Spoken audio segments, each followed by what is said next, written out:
Muster station is a designated assembly point on a vessel where crew members and passenger gathered in the event of an emergency. Its location is clearly marked throughout the ship, and each person is assigned in a specific station. This helps ensure that everyone can be quickly accounted for and directed to an appropriate life-saving equipment or further instruction during situation such as fire, abandoned ship, or other emergencies.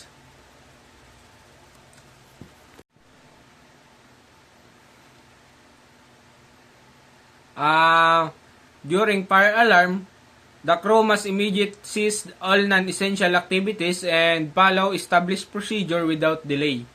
The first is personnel should secure their work areas and proceed directly to their designated fire station. Our muster station is indicated in the ship's emergency plan. Simultaneously, the fire team and designated personnel assess the situation and activate onboard firefighting system, such as sprinkles or CO2 system. If appropriate, throughout the process and clear communication, maintain the via ship international communication system to coordinate efforts while individual not involved in active firefighting continue to report the muster station for accountability and further instruction. During general alarm, all crew members must immediately cease their current activities and report to their designated muster station in order to calm manner. This alarm signal a potential emergency situation that could escalate, such as fire, flooding, and collision, requires prompt attention and readiness for the instruction. For the abandoned ship, during abandoned ship alarm, crew must immediately cease operation and proceed in an orderly fashion to their designated muster station while wearing life jacket or immersion suit. Upon assembly, the officer in charge will conduct a head count to ensure all personnel present to their accounted for. During man overboard emergency, the crew must react immediately and methodically to ensure the safe recovery for the person in the water. Upon hearing the designated man overboard signal, typically 3 long blasts of the ship whistle, the officer watch announces man overboard initiative rescue procedure. Carbon dioxide alarm, immediate evacuation such as CO2 alarm sounds. All personnel near the affected area must evacuate immediately. This is essential because high concentration of CO2 can cause unconsciousness or death within a minute. Personnel should leave the area without delay and proceed to the pre-designated safe zone and with fresh air.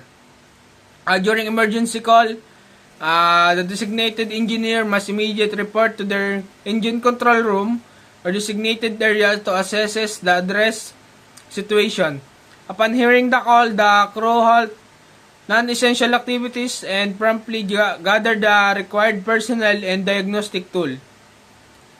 During cargo hold flooding, is detected. First step to the identify and confirm the source of the ingress, whether it's due to the hull breach, water blast malfunction, or other issues.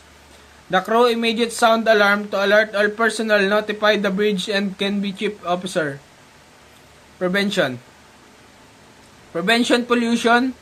During prevention pollution emergency, the crew must act quickly to stop the sources of the pollutant by shutting down the relevant valve or pumps to prevent further discharge immediately.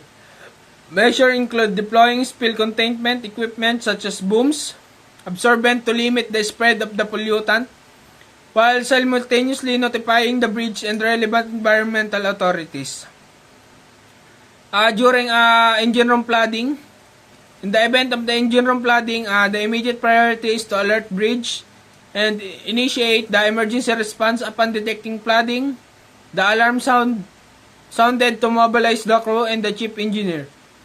who quickly assess the source of the water ingress.